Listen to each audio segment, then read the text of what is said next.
Welcome to the Straight Path Podcast, where we discuss all things financial planning. I'm Dan Cook, certified financial planner at Straight Path Wealth Management. And today I'm joined by financial coach Michael Eggebrecht.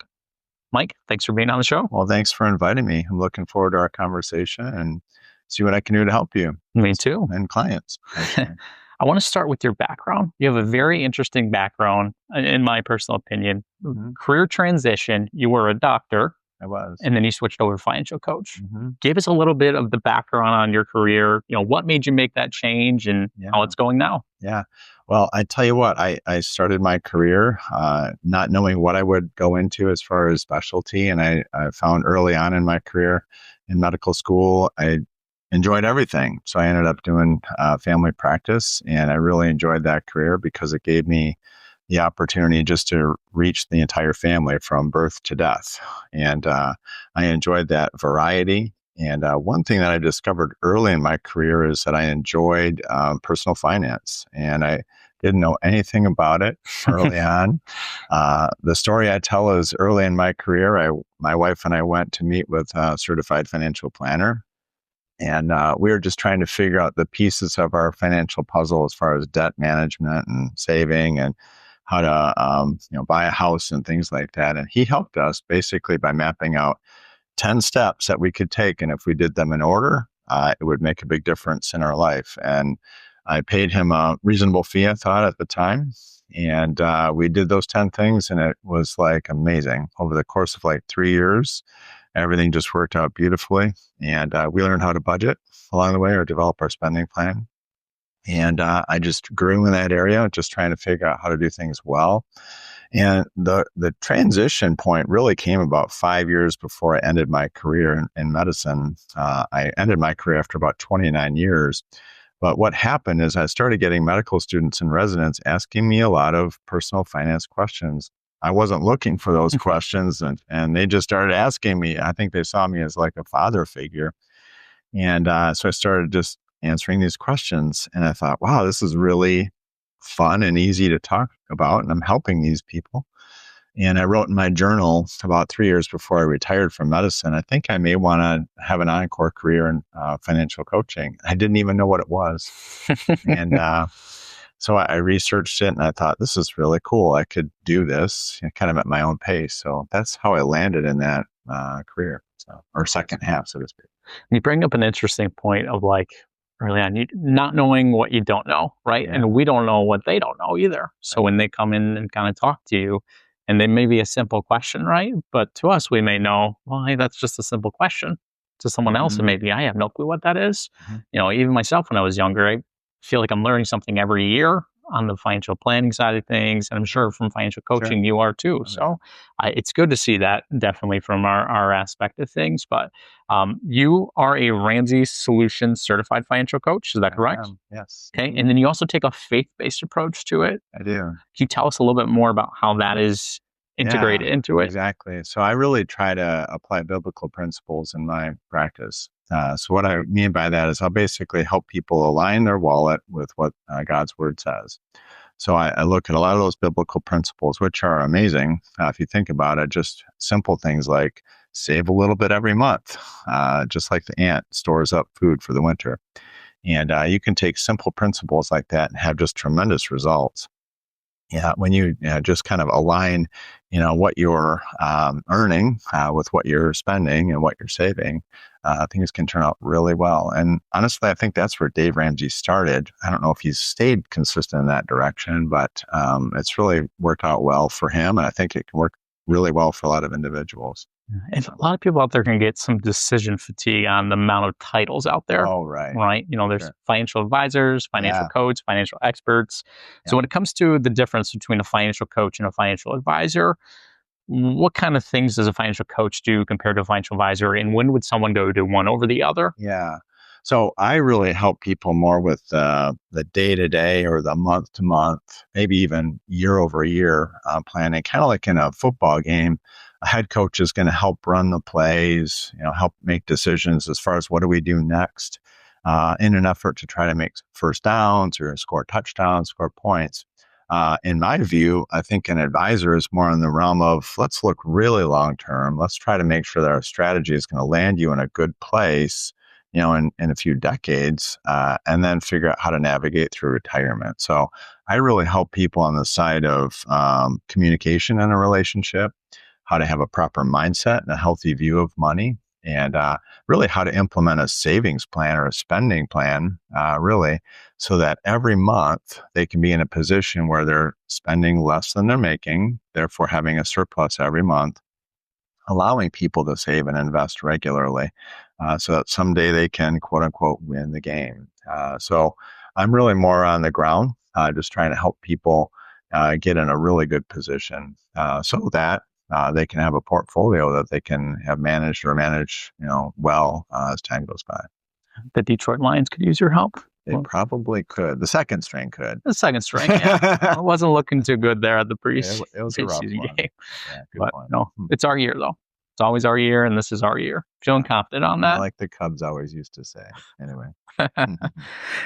With your process of helping someone, just walk us through. Someone comes to you, you have a discussion, and then from there on out, how do you help them? You said it's month to month, year over year sometimes, Yes. assuming maybe a little bit shorter term relationships for the most part, but just give us a little bit of rundown of your process. Yeah, it's a great question. So I really start with, what do people want to accomplish?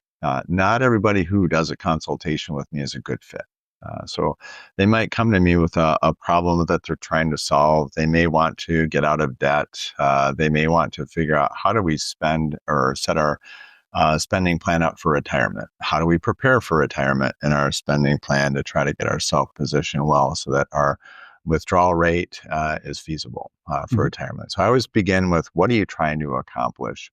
And then I back it up and say, where are you today? So I'll typically take ask people for their personal financial statement, just what are all your assets? What are all your liabilities? And what does it take to really go from where you are today to where you want to be? So as you can imagine, some elements of that are planning oriented, but so much of it is, okay, let's make sure we do this in the right order. So a lot of it is sequencing. So a good example of that might be, I had a client about a year ago. You're going to be surprised by the story, maybe. A lot of people listening to this will probably be surprised, but this gentleman was 76, still had student loan debt. I didn't know it was a thing that you could be in your 70s and have student loan debt.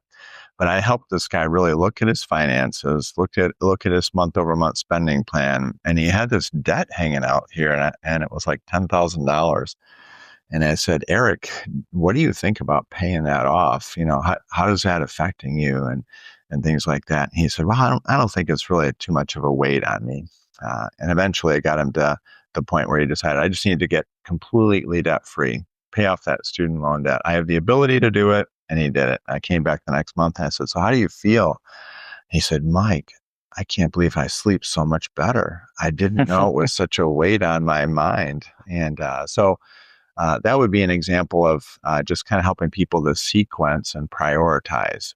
So that would be an example of kind of let's get things in the right order so that you can be in a good spot later on. So does that make sense? That makes sense. And there's a number side to everything. I think for both of us, there's a number side and then there's a behavioral side and the mindset thing, right? Yeah. We have the data-driven thing, and then we kind of have some behavioral coaching there on how will it actually affect you on that side of things, which is very interesting. And probably not a lot of people think that out there, right? You wouldn't think, I'm going to meet with an advisor, they're going to help me from a behavioral aspect. It's more like, how can they help me with my money? Yeah, exactly. And that's the piece that I really enjoy the most. Having been in primary care medicine for so many years, I did so much quote unquote coaching or counseling in my practice. I didn't realize how much mental health I would run into or help people with. But transitioning into this as financial coaching, I really enjoy helping people with healthy mindset, healthy behaviors. And it's really kind of in keeping with what I did for almost 3 decades. In a physician office setting. So. And from a cash flow analysis side of things, that's the beginning point of almost everything, right? You're saying, hey, what does your cash flows look like? How much are you spending? How much are you saving? What do you have saved already? Yeah. And then you kind of put that together to create a budget. And then also from debt management, if there's any debt, how can we actually manage that the best? Paying it off. I mean, there's snowball, there's the avalanche. I'm assuming it's Sure. going to be person to person on what your preference is, but that's one of the most important things to start with. Can you tell us a little bit on that side of things, the process of your actual budgeting itself when you work with people and like Yeah. what you ask for and what that looks Mhm. like? Yeah, and I think it all goes back to priorities, and it depends on their situation. So I always factor in, where does debt come into the picture? A lot of people out there are experiencing debt, and whenever I help people set up a spending plan, I'm always just kind of walking through the priorities as far as, okay, let's start with giving. Do you have the heart of a giver? Do you want to be generous month over month? A lot of people, especially in West Michigan, or they'll tithe or they'll give to their church regularly. So we start with that, but then we walk through. Let's make sure we cover the basics. Let's make sure we're covering your rent or your mortgage payment, your utilities, transportation, food, clothing. So we're making sure we get all those basics covered first. But then I really move into, okay, what do we need to do to satisfy your debt payments? And now, make sure we have all those in order. And then finally, those secondary needs that, we all have. So those are all kind of a given. But the thing that I really try to do when it comes to debt management is I ask people, if you had no debt, how much would you be saving month over month? How much would you be putting toward retirement? And then I'll say to people, what if we make sure we have your minimum payments, but what if we were able to put that amount that you want to put toward retirement, maybe it's 15 or 20% of your gross pay, and put it on your debt? So what if we do that? And I've had some clients who've had, that's just been a real game changer for them to think, oh, someday I'm going to put $1,000 a month toward my retirement. What if I just start by putting that toward my debt? Kind of paying myself first, so to speak. And that's been a real game changer. I've really enjoyed, helping people with that. And I remember I had a prospect once that we talked about that, like, hey, you need to pay off your debt first. Yeah, And it was something like, it'll open up your cash flow too. sure And does. that's not something a lot of people think about. It's like, Right. okay, I have this debt, there's interest rate on it. If I pay it off, I'll probably save some money. But at the same time, you're opening up whatever your monthly payment is on that debt going forward. You could probably save that at that point because Oh, you're so sure. used to it. Yeah. And I would say most people should be able to pay off their consumer debt within about a 2 or 3 year period if they really get on it. So unfortunately, most people really want to keep their debt like it's a pet. And they just, like, 10 years later, it's still there, still feeding it. So And that pet is tearing up your it furniture. is. Yeah, exactly. So yeah, let it tear up the furniture for 2 or 3 years and then move on. Then buy some new furniture with that cash flow. Exactly. Wonderful. If someone's looking to work with you, is it primarily ongoing that they're able to? Do they have the choice of doing upfront, just like a month by month? What Yeah. what are the options they have? There are really two ways that I work with clients. One would be just, for example, this couple that I'm working with just started working with last week. It's a 2 hour, 3 hour session basically, and I'm dividing it up with them, where we'll meet over Zoom typically or in person for about 1 to 2 hours, and then we'll kind of work through what do you want to accomplish, and then I'll help them set up a game plan as far as what's your order of approach to this, and how would this look. So that would be a very limited, let's work together for a total of 2 or 3 hours and get this mapped out for you. So it's just what I call the vision to provision mapping session. So that's really all it is. The nice thing about that is it's a limited investment, and it's they don't need to work with me beyond that. They can just get things kind of mapped out.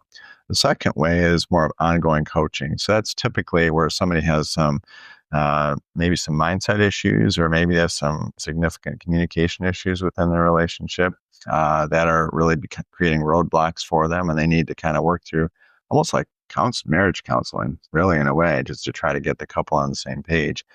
Really enjoy that, actually, helping couples get unblocked with that.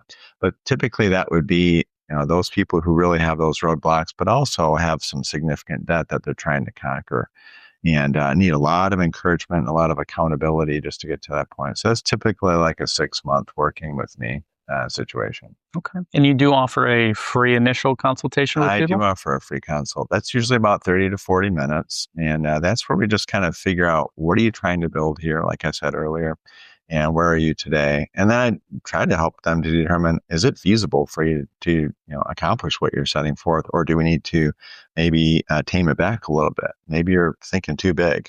I don't usually run into that too much, but once in a while.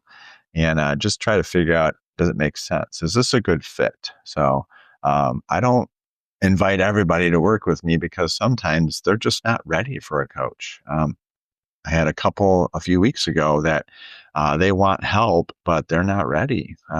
They're not both wanting help. This husband really loves his truck and his $800 a month truck payment. He's not willing to part ways to get to a better place. So sometimes people just aren't ready, and that's okay. You just plant seeds, and you're there when they want to reach out. And sometimes in the best interest of working with someone, it's saying no. Like, It is. it's probably not the best time for you right now. Yet. It's okay. It's okay to say that. Yeah. Well, Mike, I thank you for being on the podcast. You're welcome. That is all we have today. If you want to reach out to Mike or if you need a financial coach, we will have his contact information in the bio. That's all we have. I thank you for watching the Straight Path Podcast. And remember, when you plan better, you invest better, you get to live better. See you next time.